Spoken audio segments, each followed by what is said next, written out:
Welcome, my good people of YouTube, to a brand new show here on Little Birdie TV. This is the Last Shot NBA show featuring myself as your host, Nick Metallinos, and brought to you by our good friends at topsport.com.au. Now, we are a basketball-based program. We're going to be coming at you 3 times a week, Mondays, Wednesdays, and Fridays, 10 a.m., with all the latest news, gossip, all the betting odds, of course, everything that's going on in the basketball world, NBA, NBL, once that season kicks off as well. This is the first show. Please always like the video on YouTube, subscribe to our channel, hit that notification bell, make sure you stay up to date with all our postings. Whew. NBA season is upon us, guys. It's here. I'm excited. We've got our first guest as well. You know, he's a good friend of mine. We've covered the NBA together in America during my time at ESPN. He's currently with NBA Australia, Mr. Benyam Kidane. Good morning. How are you, sir? It's good to be here, my man. Opening day has arrived, and I'm excited to be on the show with you, my man. Yeah, good to have you on board. Look, happy NBA Day. This is better than Christmas Day for me. We've been waiting all summer, all winter for us down here in the Southern Hemisphere for this day to come around. It's finally here. We've got a lot to talk about. First, look, I woke up this morning, I checked my Twitter feed, and Ben Simmons was all over it. We've got a lot to talk about. We're going to talk about today's games. Brooklyn at Milwaukee, and then obviously Lakers at Warriors. But let's touch on old mate Benny Simmons first, BK, because, man, I know you saw your Twitter feed. It's been all over the news. What do you make of it? This is a tough situation, both for Ben and the 76ers. I mean, he's been very vocal about wanting to be traded. And for the 76ers, the fact that this has sort of lasted till opening day is not ideal. Obviously now they're getting thrown out of practice this morning. It's a tough situation all around, and not the way that you want to start the season if you're the 76ers looking to make a postseason run. And the same goes for Ben Simmons as well. This is not an ideal way for him to start the season. I'm looking at it, right? And like you said, if you want to make a deep postseason run, this is definitely not the way you want to start your season. But then I'm hearing stories. I saw a tweet today. I don't know if you saw it earlier today, that after he got thrown out of practice, he was at a strip club or something like that. So I just don't understand. Hey, the internet's going to internet. Yeah, the internet's going to internet. Look, I don't know how true that is. So we don't want to be accused of, let's just sprinkle some allegedly on top of that. But it's definitely not the ideal way to start an NBA season. But, it seems to me it's like a situation of who blinks first, right? Because the Sixers don't have to trade him. He's got another 4 years left on his contract. He obviously doesn't want to be here or there. He sat out the first part of the NBA preseason, came back to practice yesterday. I just don't see now what the resolution is here, because the Sixers want to keep him, right? Because they've been clear about that. Unless they get an all-star caliber player back, they want him. He's, pretty integral to their championship hopes. He clearly doesn't want to be there. The Sixers have got the power though. So where do you see this thing ending up? Like, does he get traded before the season? I mean, he's going to be suspended for game 1 of the season. Does he get traded early in the season, by the midway point of the season? Like, what do you see this? Where do you see this going? Yeah, it's a tough one, because the Sixers obviously have the leverage in the 4 years remaining on the deal, but it's going to get to a point, right? I mean, if a guy's not engaged in practice, if he doesn't want to be there, that's going to have an effect on his teammates. They're all locked in, ready to go for the season, and a big piece, their number 2, their second best player, doesn't want to be there, and you can argue that he has justified reasons for doing so. So we've seen it in the past, with guys like Anthony Davis, James Harden.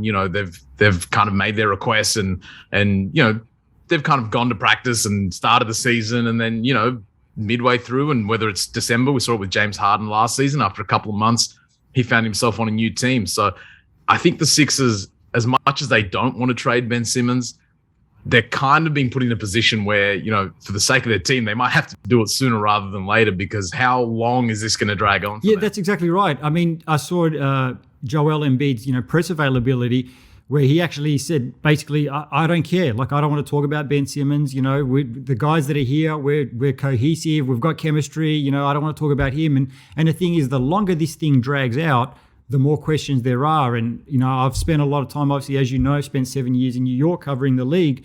So I know what the New York media is like, and I know what the Philadelphia media is like. And they're going to be constantly asking these questions. And, whether it's in Philadelphia or whether the team travels, and the away, beat media is going to be asking the same sort of questions. So the Sixers really do need to, find the resolution quickly, because, like you said, the longer this thing drags out, the worse it looks for everybody. Because I don't think, either party's coming out of this, looking particularly good.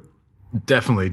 I think by December they'll find a trade, and if that's him coming back and playing, a few games and looking like the all-star caliber defensive player of the year candidate that he is, that's the ideal goal for the 76ers, is to get him out on the court and show that, because he is still an unbelievable player. Let's not get it twisted in all of this. Ben Simmons is still an elite player. Sure, he has some holes in his game, but on his best day, there's not a better perimeter defender at the point guard position. So for them, they want to see him out there to get other teams interested. But if I'm another team, I already know what Ben Simmons brings to the table. I don't know if this kind of charade is going to change that much. And I agree with you there, but I also feel like it should be on Ben Simmons as well to want to play, to show that he's a team player and he can still do his job. And he can go out there and contribute. Like, this is only bringing his trade value down. Like, he's got to be looking at this and going, if they trade me, where am I going to end up? Because, a top caliber club might not be, they're going to be looking at this and going, well, if he's doing this to get out of Philly, who's to say he won't do the same if he comes to us, And I don't know. I reckon the Sacramento Kings are probably going to be the only team trading for him after this is all said and done. I don't know. I disagree, because at the end of the day in the NBA, talent wins. You can fix everything else. You can repair relationships. Talent wins out. If you're an organization like the Golden State Warriors, you're going to be looking at this like, hey, we can get this guy in, bring him into our culture, fresh change of scenery, a new environment for him, and maybe all these other issues go away. And I think a lot of teams would be banking on that, but they're not letting the Sixers know that. That's right. That's exactly right. And you mentioned the Warriors, and I've been saying this since day one. I mean, it's not an original thought. A few people have said it, but I feel like that's the best situation for him. Golden State Warriors. Put him on that team. He doesn't have to be the number one, number two option. He's obviously a pass-first guy. If you can just put him on a team playing purely as point guard, and all he has to do is find the open shooters, which happen to be Steph Curry and Klay Thompson whenever he comes back, for me, that's the perfect situation. Steve Kerr coach team. Like, what else could you want? No, I agree. I think from a culture and environment standpoint, and just also the fit on court, I mean, there has been that talk that maybe he wants his own team and wants, the offense kind of built around him. But in that kind of situation, you ultimately just want to be playing to your strengths. And when you're surrounding Simmons with shooters, we've seen it even, in stretches in Philadelphia when he's been on the floor, at times without Joel Embiid, and whether that's playing as a small ball center or, playing that 1-4 flat with, 4 shooters around him, things get up and down the court pretty quickly with Ben Simmons. And you have a great defensive player, a guy who can find all of his teammates with any pass available and lock down the best defender. So I think there's still definitely teams that will be gauging their interest. It's just how much they're willing to give up at this situation, which is what's kind of led us to this impasse, because Daryl Morey, he's no sucker in trades. No. He's going to get good value for his business. That's right. I mean, we'll see what happens, but they're holding out for an all-star caliber player in return. Let's just hope they don't end up with a couple of first-round draft picks or something like that. So we'll see how that one plays out. Look, enough on Simmons, because I've got a feeling we're going to be talking about this pretty regularly over the next few weeks. Let's just jump into today's games. Opening game of the season, 10:30 a.m. Brooklyn Nets at the Milwaukee Bucks. Milwaukee Bucks $1.85 favorites. The line is at 1.5, and the total is at 234. It's Milwaukee Bucks, defending NBA champions. Giannis Antetokounmpo, my fellow Greek, love him. Got his NBA championship last year. Some people are saying that the Bucks were a little bit lucky last year in terms of winning their NBA championship. How do you see their season going, BK? Have they got enough to repeat, or is the loss of, say PJ Tucker, who was great defensively and a guy that you could put on a Kevin Durant and players of those caliber last season, is that loss going to be too much for them? Yeah, look, every team needs luck to win a championship. You got to stay healthy. Things have got to break right for you, and the Bucks kind of rode that wave. Defensively, I think they, we'll see a little bit of a drop off without PJ Tucker, not necessarily in the regular season, but potentially in the postseason. But having said that, you've still got Drew Holiday, who's one of the best defenders in the league. You've got Giannis Antetokounmpo that looks like he's getting better every single day, which is incredible for a guy, at his age and what he's achieved. So I think they still have solid defensive pieces. Middleton, a reliable defender. But what they've done is they've surrounded Giannis with even more shooting. So they've kind of doubled down on what really worked for them. Getting George Hill, Grayson Allen, I think, is a fantastic pickup for them as well. And I think just the continuity of this team has been together, or at least the core has, for quite some time now. And you're coming back into the season with that championship swagger, Middleton and Holiday coming in with that gold medal swagger. And you can kind of play a little bit freer and easier when you don't have that burden of, we can't make a mistake because we've got to win a championship, because we already, we did that. We've been did that. So I think the Bucks are going to be even better this season if that's possible coming off a chip. Well, I think it's possible purely off the fact of it, like you mentioned right now as well. Giannis seems to have finally got a jump. Look, it's a small sample size. We've seen in preseason, right? But he's been confident in taking them. He's been making them. He's already, like, if not the best player in the world, the second best player in the world for me anyway. If he's hitting that jump shot and those 3-pointers, is there any stopping this guy? And then you throw in the fact that, like you said, that championship swagger, they're going to be playing a little bit more freely. Oh, man, I like the Bucks, man. Like, I really like them. Like, I think they could go back to back. I don't think that's crazy, and it's wild that they've almost flown under the radar in the offseason. Obviously, the Lakers have done what they've done. The Nets have been one of the biggest stories of the summer. Even the Miami Heat making big moves. It's wild that everyone's kind of just forgetting that we're only a few months removed from the Bucks and their sensational playoff run. So it wouldn't surprise me to see them back at the top of the East. And like you said, with Giannis's improvement. Getting that jump shot, that changes everything for opposing defenses, because you can't just leave him out there on the 3-point line. If he's willingly pulling up and shooting transition threes, that there's not really anywhere on the floor that he's not scoring from. Facts, like, how do you stop that? How do you stop that? After, like, that was the one weakness, the so-called weakness in his game. If he's improved on that, whew, man. You got to get the ball out of his hands. But how do you get the ball out of his hands? I'm glad I'm not an NBA coach. That's gonna be tough to figure out. He looks incredible in preseason. The only thing I look at the Bucks is, and I look at their squad, like you said, they've made a couple of changes, but nothing too sort of drastic. Do you sort of look at them and say, will they coast through the regular season and try and switch it on, just to sort of save energy and, rest players and all that sort of stuff? Do you think they're going to just sort of coast through the regular season and then try switch it on for the playoffs? Well, I mean, isn't that kind of what they do already? We never see Giannis play more than 33 minutes a night, 34 minutes a night. The Coach Bud doesn't put his guys on the floor, 40 minutes a night. And look, he was criticized a lot for that in the past. So, maybe that's a situation now where that's, maybe he's kind of proven right because his guys, they were ready, down the stretch of that final series. But I think they will just win a lot of games just on talent and chemistry, because that matters in the NBA, especially now, because, we see players move teams all the time. You don't really see core units sticking around for 4 or 5 plus years. Obviously, Holiday came into the mix just last season, but if you could think of a better off-season move that the Bucks could have made last year in terms of just fitting in right away, I really like the Bucks as a sleeper, if that's possible, as the reigning champs. A defending champion as a sleeper, really that's going to be a first. Yeah. They're being disrespected. They're being disrespected. Well, not by us. We're giving them our props. Where do you see them finishing in the East? How many games do you think they're going to win? I think they'll be a 55-plus win team. They could even win 60 games. Let's be honest. I think the Heat and the Nets will be at the top of the regular season. The Heat obviously have a lot to prove with all their new pieces. I think they'll want to kind of make a statement after the way they went out in the postseason last year. And the Nets, the Nets are just an embarrassment of riches in terms of having Kevin Durant and James Harden on the floor at any given time, plus all the veterans. So I think the Bucks will definitely be a top 3 team. Will they push for a number 1 seed? I think if they've got home court advantage and everyone's healthy going into the postseason, they'll be happy with that. Yeah, I kind of agree with you. I see him in that sort of 50 to 55 win range. Depends on health. Obviously, it's a long season, so we'll see how that one plays out.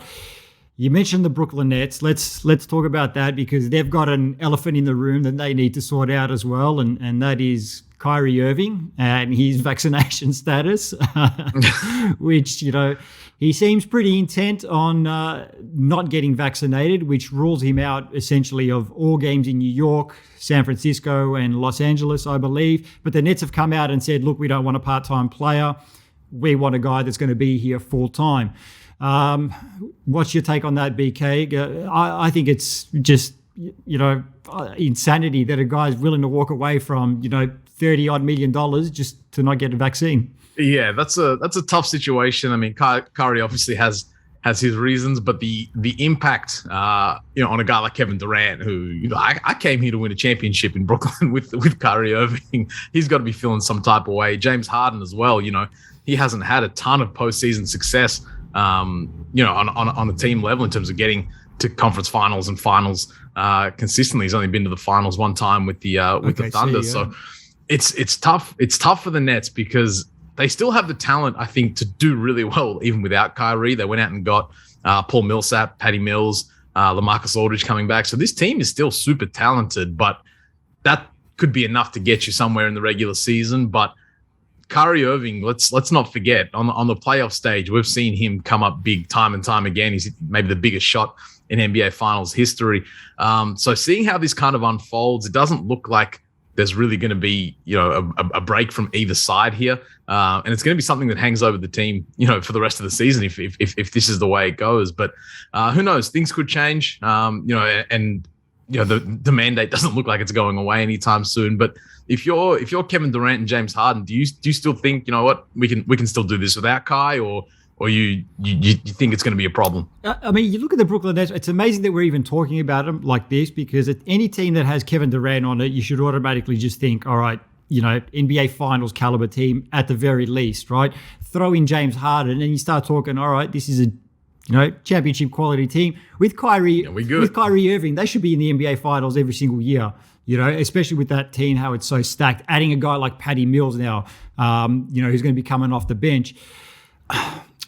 If you ask me, if they can win the NBA championship, the way things are going, just with Harden and Kyrie, with Harden and KD, I don't know, to be perfectly honest. Like LaMarcus Aldridge obviously missed, I think, was it all of last season or the majority of last season with that heart condition? So how much can he give you? Paul Millsap didn't have the best season last year. He's getting on in age as well. Like I said, I think that Patty Mills addition is going to be fantastic for them. Joe Harris is a knockdown shooter.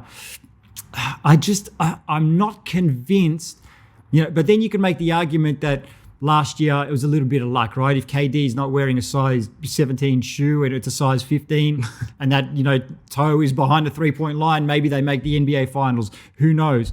I'm just not convinced that don't get me wrong, they can obviously make the NBA Finals. I'm just not convinced that they can get past Milwaukee again for some reason. Like, I'm really high on Milwaukee. I think Brooklyn is, like you said, a very talented, a very stacked team. But Milwaukee's just got that chemistry, man, and they've been together, like you said, like we've talked about, and I just think Giannis has gone to another level. I don't know if Brooklyn can get past them. It's not going to be as cut and dry. The games aren't won on paper, and Milwaukee, definitely deserve the respect that they're getting, and the Nets are going to have to watch them raise a banner tonight. And if that's not any more motivation, I don't know what is. But I think this season we're going to find out how good a coach is Steve Nash. I mean, some say it's easy to just roll out James Harden, Kyrie, and Kevin Durant on the floor. I mean, even though they weren't necessarily out on the floor altogether a ton last season, but I think we're also forgetting just how good James Harden really is. We kind of saw him just being a bit more of a facilitator last year, and that was just out of kind of necessity. Kyrie moved to the shooting guard position. James Harden can still hit that step back three, drop 40 on any given night. So just the increase in role for him, I think, we didn't necessarily see the most of James Harden last season, even though he was unbelievable. And we saw how good they were when he was playing and how, bad they were when he wasn't. Yeah, and I think he spent the early part of his time there just trying to fit in. He was happy to sort of take that back seat and let the other two guys do their thing. Who have you got in today's game? Like I said, I don't see Brooklyn beating Milwaukee in the playoffs, and I'm going to stick with that until I'm proven wrong, if I'm proven wrong. But in saying that, I actually think Brooklyn will win a close one today. So who have you got this morning? I gotta go with the Bucks. You can't watch a championship banner go up and have all that energy and emotion back in the building and go out with an L. So I'm team celebration. I'm rolling with the Bucks. All right, you've got the Bucks. I've got the Nets. Let's talk a little bit about the second game on today, and it is the retirement home that is the Los Angeles Lakers against the Golden State Warriors. Lakers $1.66 favorites. The line is at 3.5, and the total is at 226.5. The Lakers. I mean, you look at that roster, top to bottom. There's a lot of big names on there. But do those big names still have game to their name? I'm a believer. I think everything's got to break right for the Lakers this season. And, in the playoffs, experience really, really does count. The regular season may be a different story. And that's why I think this season it's got to be AD's team. He's got to be the best player on the team this season, which sounds crazy when you're on a team with LeBron James and even Russell Westbrook. But I think this really has to be the season for AD to kind of take the reins and be that number one guy. Will he spend more time playing at center? It looks like DeAndre Jordan's going to start today. They've got Dwight Howard in there as well. So at least for this game, he'll be starting at power forward. But I think if they can stay healthy, which is a huge call because they're already not healthy. They're missing a few guys already in Ariza and Ellington. So it's already not off to a great start. But I'm excited to see how Russell Westbrook and LeBron James coexist on the court because they do a lot of the same things in terms of having the ball in their hands, facilitating. Do you think this is a marriage that can kind of work? I mean, I guess in theory, but I feel like when you're starting off a season and you're already talking about a team and you're like, if they can stay healthy, if they can coexist, if there's a lot of ifs there for me, man. And look, I think they're going to put up numbers during the regular season. They're easily going to win 50, 55, 56 games, something like that. Do they come out of the West? I don't know. They're the oldest team in the league, right? And, you've got guys like Melo coming off and I'm a Melo guy. I love Melo. 3 to the dome for life. I love Melo. That's my guy. He's 36, right? Trevor Ariza.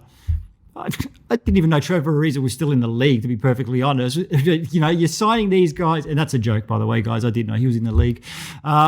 But you're signing these guys that are a little bit older. I mean, Westbrook's 32, 33 now. I agree with you. AD has to be the number one guy on that team. He does need to play center like DeAndre Jordan. It's, I don't know. I'm not convinced with the Lakers. Like I said, there's a whole lot of ifs. If they can coexist, if they can do this, if they can do that. I don't know. I don't know if they can come out of the West. They're not overwhelming favorites to me, as talented and as stacked as that team may be on paper. I think they've got to get back to that defense first mentality. And we kind of saw that in their championship run. That team was built on defense. And, obviously they've lost, a couple of guys off that team in Danny Green and, Alex Caruso. They brought in Avery Bradley into that 15th roster spot. So they do have guys who can play defense. But again, that all starts with AD, Dwight Howard as well. Because when you look at this game against the Warriors, the size is really what's going to make the difference for the Lakers. They can overwhelm teams with their size. And we've seen that in previous seasons, especially when they did win the championship in 2020. You got AD, LeBron, DJ, Dwight Howard. You can just monster a lot of these smaller teams with their presence in the paint. Yeah, I don't know. I'm still not convinced. We'll see. We'll see. I get what you're saying, and that is exactly how they won their championship 2 years ago. But that was, I mean, I don't even know what if it was 2 years ago. It just feels like we've had three. Well, it was 12 yeah, months I was going to ago. say, it feels like we've had 3 seasons in the last 12 months. So, but that was then, and this is now. You know, they've also brought in guys like Malik Monk and you know, Kendrick Nunn, but I don't know, past their sort of big 3 names, I don't know if they've got enough to see them through a regular season, which, like I said, I do think they're going to put up some numbers in the regular season, but then also to see them through a postseason run as well. I just don't think that they're overwhelming favorites to come out of the West. But, you know, I also look at the West and I'm like, who? If it's not the Lakers, then who? Well, that's it. I mean, is this the first season that the top of the Eastern Conference has got the Western Conference covered? Because Denver's obviously shorthanded with Jamal Murray being sidelined. I mean, the Phoenix Suns are still there. They're coming off an NBA Finals, but the Clippers are another team. Kawhi Leonard. So I don't know.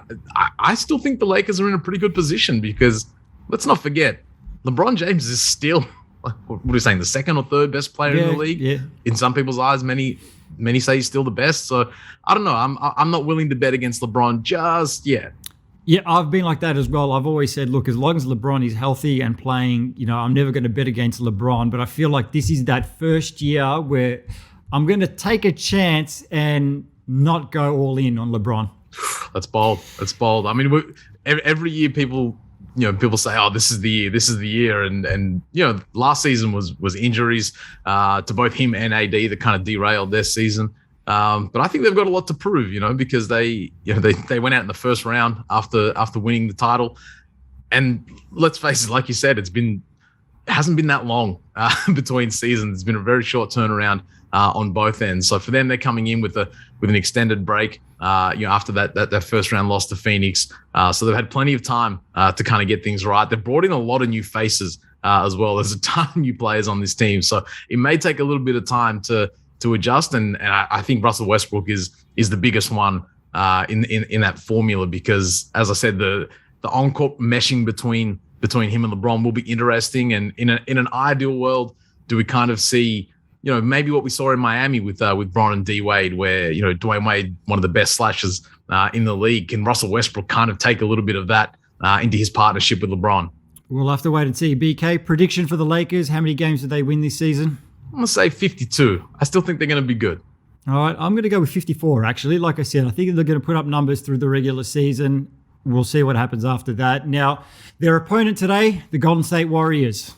Former dynasty, trying to get back to being a dynasty, I guess. Klay Thompson, still going to be out for a little while longer. Steph, Andrew Wiggins. What's your thoughts on the Golden State Warriors this season? I think they're going to win games just because Steph Curry is Steph Curry, but I don't know if they're quite back in championship contention. Yeah. I actually like the moves that they made in the offseason, getting Bielitsa, Otto Porter, you know, great 3-point shooters who already add to what they've got in Steph Curry. And I like what we've seen from Jordan Poole, who it looks like he's going to kind of step into that Klay Thompson role, at least early in the season. But I don't know, James Wiseman again in year 2. Will we see a bit more from him? It's going to be tough because, you know, I think they'll definitely be a playoff team. I think they'll probably be a top 6 team, but a lot of that depends on when Klay Thompson comes back and what Klay Thompson comes back. And I agree with that 100%. And also, how washed is Draymond Green? Like, is he done? You know, last year wasn't his best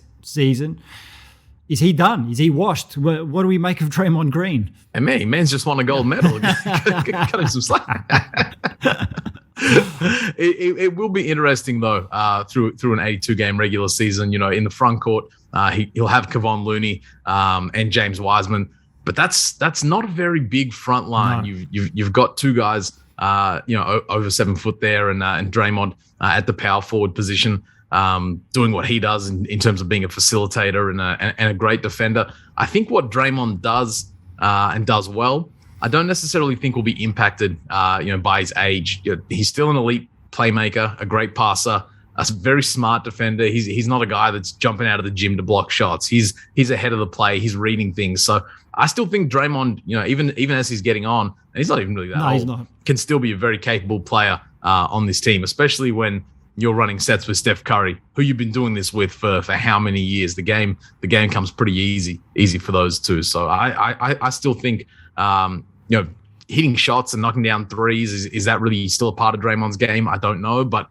I think for the things that he does well, he can still be very effective for this team. And at the very least, I mean, we saw this last season. Like, there was that clip, it might have been with Wiseman, where he pulled him aside, on court many times, and he was just sort of running him through and saying, look, I need you to do this, or I need you to do that. So at the very least, he's going to be that leader in the locker room.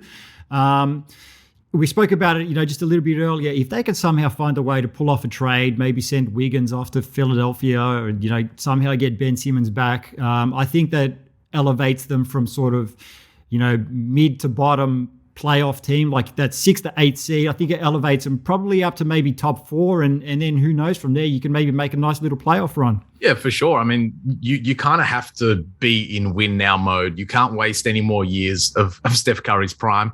And obviously the last couple of seasons have been tough for the organization, but I think the rookies will kind of tell us a little bit. I think maybe a month into the season, what kind of contribution can Jonathan Kuminga make? I think he's a really, really talented player. Moses Moody as well. I mean, if you're getting solid contributions from these guys, because that was the strength of those Warriors teams. It was strength in numbers. It was once the second unit came in, they were still putting their foot on the gas. If they can get contributions from those guys, Andre Iguodala is back. Maybe you don't need to trade. Maybe you just need everyone healthy. But maybe halfway through the season, or come Christmas time, we're kind of seeing what the deal is. Klay Thompson comes back. We'll get a better understanding of what this Warriors team is. But if there is a deal on the market for a guy like Bradley Beal, for a guy like Ben Simmons, I wouldn't be surprised if the Warriors are at least picking up the phone, because despite his baby face, Steph Curry's 33. Yeah, that's right. He's obviously still amazing, but they don't have time to waste, Yeah, see, that's where I disagree with you, because I think they do need to make a trade. Like you said, they don't need to waste any more of Steph or Klay's, prime years. And even though they are, getting on in age a little bit, I think they do need to make a trade, because I'm looking at this Warriors team and I'm like, all right, they're going to win 45, 47 games, but you need to make a trade. Ben Simmons or Bradley Beal or whoever it may be pushes you over that sort of at least 50 win mark, maybe up to the 55, depending on how early you make that trade, and making a deep playoff run. We'll see what happens. Like we know from personal experience, this is a long NBA season. A lot of things could change, So we'll see what happens there. Prediction for the Warriors, BK, how many games do you think they win? I think they'll be around where you said, that 48 win mark. I don't think they're a 50-win team. Steph Curry, coming off being leading scorer last season, may prove me wrong, but I think around 48 makes sense for the Warriors. Yeah, I'm going 45 to 47 with the caveat that if they make a trade, I'm pushing that up to maybe 52, depending on who they trade for. So we'll see what happens, BK. Look, let's get into some season predictions. It is going to be a long season, so obviously things change. Players get injured, players get traded, teams lose momentum. But let's take a look at the NBA championship favorites. The Brooklyn Nets at $3.40 are the favorites to win the NBA championship. The Los Angeles Lakers at $4.30, Milwaukee Bucks at $8.50, and the Golden State Warriors at $12. Now, the Utah Jazz right after that at $15, and the Los Angeles Clippers at $17. Phoenix Suns also at $17, and the Philadelphia 76ers at $19. Who do you like for NBA champion? It's hard to look past the Brooklyn Nets just because of the talent that they have, but the uncertainty around them kind of does make me question whether how things are going to go. So I'm gonna go with the old folks home. I'm gonna rock with the Lakers and LeBron. Wow, big call. Well, I'll tell you what, you're going with the Lakers. I'm going with the Milwaukee Bucks. I can't go against them. I can't go against my fellow Greek, Giannis Antetokounmpo. Now, a Greek man never lets you down most of the time, and I don't think he's going to let us down this season. I think the Milwaukee Bucks go back-to-back. I said it, and it's going to be in 5 games, not 6. Okay, all right. I like that. We just said they've been disrespected. Yeah, put some respect on their name. I chose violence this morning. I'm going with the Milwaukee Bucks. Let's have a look at the favorites for the MVP. Luka Doncic at $5.50. Steph Curry, $7.50. Now, my pick for the MVP, Giannis Antetokounmpo, is paying $8. Joel Embiid also paying $8, as well as Kevin Durant. LeBron James at $10, Damian Lillard at $13, and Nikola Jokic at $15. BK, as far as pick for the MVP, I've already said that the Bucks are going to win the championship, and I'm going with Giannis to win another MVP. He didn't win it last year, but he is. If he's got that jump shot going and he's that outside shot, he's unstoppable. And I think he's going into this season, like we said, more confidence, more swagger. And he's going to play a lot more freer, and I'm putting him in. That's my lock, actually. I think that is a lock. I think Giannis Antetokounmpo wins the MVP. Hey, look, that's a pretty safe bet. He does look incredible, and they're going to win a ton of games, and he'll get it done on both ends. But I'm going to rock with Kevin Durant for MVP. I just think, given the uncertainty around Kyrie Irving, this man can average 30 in his sleep. And the Nets are probably going to need him to for the, for the first time in the existence of this big three. So I think he's going to put up a lot of points this season and take home his second MVP. It seems crazy that he's only won one MVP. I know. Giannis has actually won more MVPs than him, which is amazing to even think about. Rookie of the Year, BK. We've got Jalen Green, $3.50. Cade Cunningham, $3.70. Jalen Suggs at $7. Josh Giddey, the Australian, we'll see what kind of a season he has, paying $8.50. Scotty Barnes at $11. Alperen Sengun, $12. Evan Mobley, $12. And Davion Mitchell at $14. I think I'm going with old mate Jalen for that one. Yeah, I think he's going to be hard to stop just because he's going to have the ball in his hands and he's going to score a lot. The Houston Rockets have some talented young players. Kevin Porter Jr. can fill it up, but I think they're going to really look to Jalen Green to join that rookies who score over 20 points a season. We saw Zion do it, Doncic, Blake Griffin before him. I think he's going to get a lot of points, but don't sleep on Cade Cunningham either because he's going to be doing everything for the Pistons, and the Pistons were not good last season. But I picked Jalen Green. He's going to make a big impact right away. I think it's going to be between those two guys, but ultimately, this is the who scored the most points award, and I think that'll be Jalen Green. I agree, 100%. Now, look, I want to talk a little bit about the Sixth Man of the Year. Last year's Sixth Man of the Year winner, Jordan Clarkson, the favourite at $6. Tyler Hero paying $8. Couple of Australians coming in next, Joey Ingles and Patty Mills, both at $11. My money's on Patty Mills this season. Derrick Rose paying $15. Kevin Huerta also $15. Tyrese Halliburton at $16. And Jalen Brunson $17. Patty Mills, for me, that's who I'm going with. I think Patty Mills is going to be right up there for Sixth Man of the Year. He's coming into Brooklyn. Now, look, in terms of his role, he's pretty much going to be expected to do the same thing he was doing with San Antonio. Come off the bench, spark plug. I used to speak to Greg Popovich about this all the time, and he used to say that, look, we want Patty Mills to play for us like he plays for the Australian national team. But I just feel like coming into Brooklyn, we don't know what's going on with Kyrie Irving. So if you're looking at that and you're looking at KD being their top scorer and Harden, I feel like Patty Mills is going to have to come in and put up a few more numbers than he was with San Antonio, average a few more points, be more of a contributor offensively, play a little bit freer when you're playing with guys like, again, KD and Harden and things and guys like that. You're just going to elevate your game just by osmosis. I like Patty Mills for Sixth Man of the Year, and that's actually my pick. Hey, I think that's a great pick because he's going to come off the bench, but he's going to play a lot of minutes, and we'll see him play a lot of minutes, I think, with the starters as well, just because he doesn't need the ball in his hands. He can play off the ball as well. So he can play alongside James Harden. He can play alongside Kevin Durant. So the opportunity is definitely there for Patty Mills. He was my preseason pick as well. But, there's another Aussie out there that could have his name in the mix. Last season's runner-up, Joe Ingles, with the Utah Jazz. I mean, Jordan Clarkson's obviously a walking bucket off that Jazz bench. He averaged 18 and a half points last season. I don't know if Ingles' minutes are going to be managed a little bit more this season. He's 34. And they obviously have made a lot of moves in the offseason to add to that depth. So maybe they don't need him as much in the regular season as they will come playoff time. But I think just because of the opportunity Patty has in Brooklyn, that puts him over the top for me. Yeah, absolutely. I agree with you 100%. I mean, I think Joe's going to have another great year. He's very consistent, if nothing else. But yeah, for those reasons as well, I just feel like he's not going to win. Paddy is my guy. That is my lock as well. I'm actually locking that in. Giannis for MVP, Paddy Mills for Sixth Man of the Year. Lock it in. And the Milwaukee Bucks, actually, because my predictions are always right. So we'll see how that... they're always right 33% of the time, but we'll see how that pans out. Look, BK, we'll let you get back to it, because we're getting close to tip-off, mate. So I'm getting very, very excited here. So we'll let you get back to it. I know you're a busy man. I'm excited, mate. I'm excited. The season is finally underway. Look, thank you very much for joining us, BK. You're going to be a regular guest on here throughout the season. We're going to have tons of shows for you. Like we said, Mondays, Wednesdays, and Fridays. We're going to have some great guests throughout the season, talking a lot of NBA, a lot of basketball. Like I said, please like this video on YouTube, subscribe, hit that notification bell, make sure you stay up to date with all our videos, all our news, and we'll see you guys next episode.